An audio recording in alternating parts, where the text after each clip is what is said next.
So this is the part of the program where I deliver the annual report. I guess it will be actually it's a 2-year report, but it's going to start now. So earlier this week, when I was asked to forward along the username and password to the Nightclub Prez Twitter account that I had started 2 years ago, it finally sunk in. They really are trying to move me out. Back in May 2011, across the street in St. Paul's Chapel, I spoke in my inaugural remarks of the golden calf incident. I don't know how many of you were there back then, and what Aaron did to Moses in that famous biblical story. That, of course, was a play on my surname and that of my President-elect, Barbara Moses. And at that time, I said, Barbara, things are going to be different this time around. Well, Barbara, I've got news for you. You know those bylaw amendments that we just passed? I snuck something in there in very fine print. There no longer are any term limits. Bylaw now allows presidents to sit for life. So, they're not my farewell remarks, but just a celebration of me. Yeah. So yes, of course, I am just kidding. And I really am expiring this very evening. At least my term as president is. Now, there's a written annual report that's outside. If you would like to read it, it's also available online at NYCLA.org. And you can see all about what's happened at NYCLA this past year. In my brief remarks, I wanted to look back on some of the things that occurred during my NYCLA presidency and what NYCLA has accomplished during that period of time. I'm very proud of the work, the fine work done by NYCLA's many committees and sections. We all saw the presentations of the Epler Committee Award and the Kovac Award to very deserving committees for their achievements this year. Other committees and sections, many of whom chairs are in the audience, also issued reports, held continuing legal education programs, and held regular meetings of their members. The Law Day lunch this year, sponsored by the Supreme Court Committee, was a great success, as was the Weinfeld lunch, sponsored by the Federal Courts Committee. And the annual dinner at the Waldorf, where we celebrated LGBT equality, was a signature evening for NYCLA and for what NYCLA stands for. When I made my inaugural remarks last year across the street, I challenged our members in the words of one of my heroes, Harry Chapin, to do something. If you recall, I referred to Harry's exhortation, when in doubt, do something. And I'm proud of the 190 NYCLA members who provided over 2,000 hours of pro bono work to 1,700 clients during the course of 2012.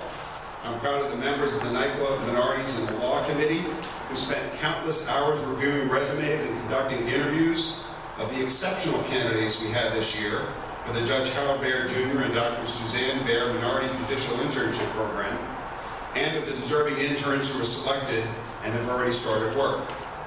I'm proud of the work that the members of the NYCLA Law-Related Education Committee did. They evaluated hundreds of essays submitted as part of NYCLA's high school essay contest. Just last week, I had the privilege of meeting many of those high school students and their families who were able to get a glimpse of what the practice of law has to offer. Now, during the course of my presidency, and in support of NYCLA's mission, I've appeared 3 times on Inside City Hall on New York One, been published in the New York Times, been published in the Wall Street Journal, written articles for, and many, many pictures in the Law Journal, some flattering, not so flattering. And my presidency has enabled me to speak out on some important issues affecting our society, our system of justice, and our profession. For example, the rights of same-sex couples to marry, judicial budget cuts, judicial salaries, the Miranda rights of all of those accused of crimes, no matter how heinous, and the right to counsel. One of the landmarks of our democracy is judicial independence. And whenever there are threats to judicial independence, we as members of the bar must speak up for judges who, due to canons of judicial ethics, are not able to speak for themselves. NYCLA's Rapid Response Group has been very busy under my presidency. Unfortunately, there have been many, many unfair and unfounded attacks made by the press and others about judges.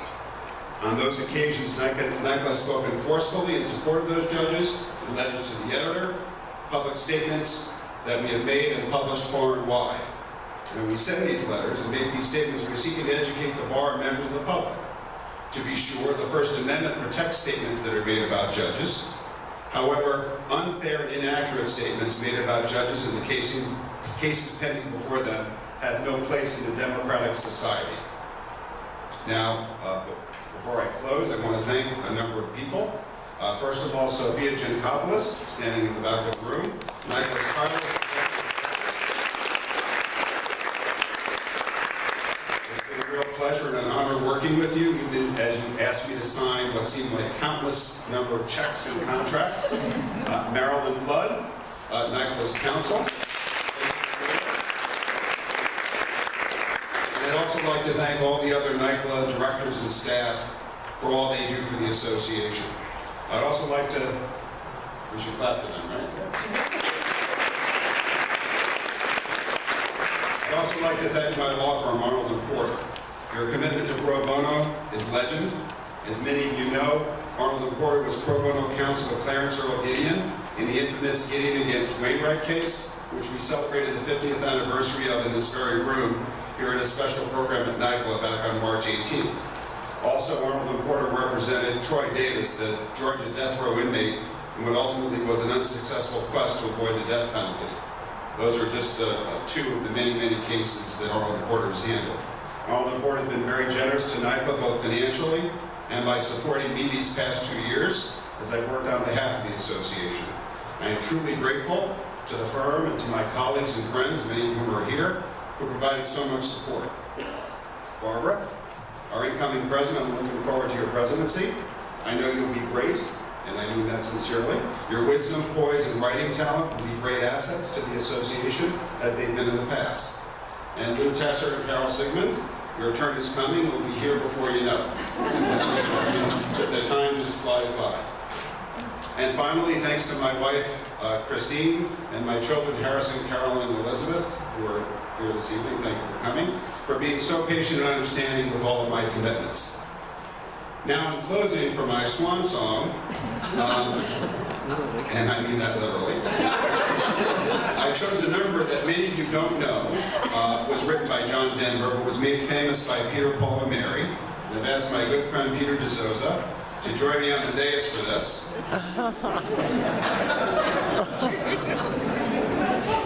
And yes, it is a ukulele.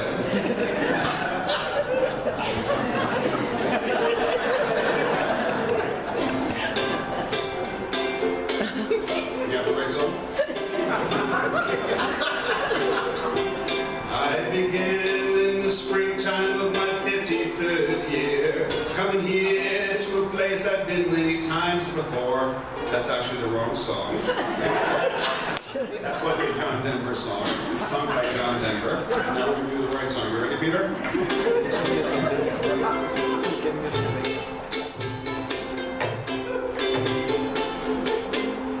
My briefcase is packed. I'm ready to go. I'm standing here by the microphone. Now's the time for me to say farewell. Dawn is breaking, it's when we sought Barbara, Lou, Carol, and then we're off. Can't wait to see what their leadership foretells. Farewell, all those meetings, check signings and greetings, members who I met and got to know.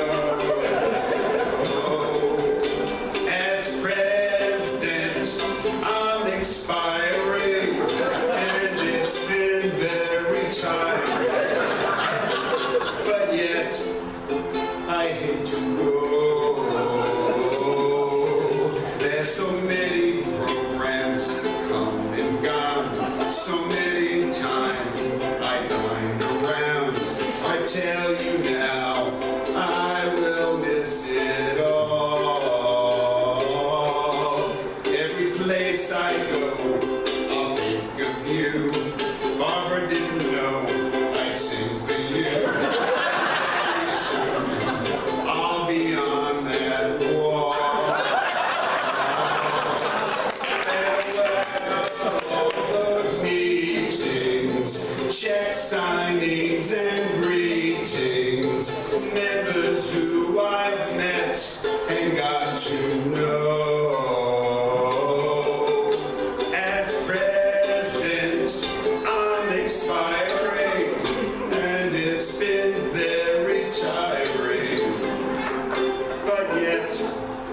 I hate to go. Now the time has come to leave you one more time. Let me toast you, I'll close my eyes, I'll be on my way. Dream about the days to come when I won't have the podium, about the times I won't have to say farewell, all those meetings, check signings and greetings, members who I've met and got to know. As president, I'm expiring, and it's been very tiring. President, I'm expiring, and it's been very tiring. But yet, I hate to go. I hate to go.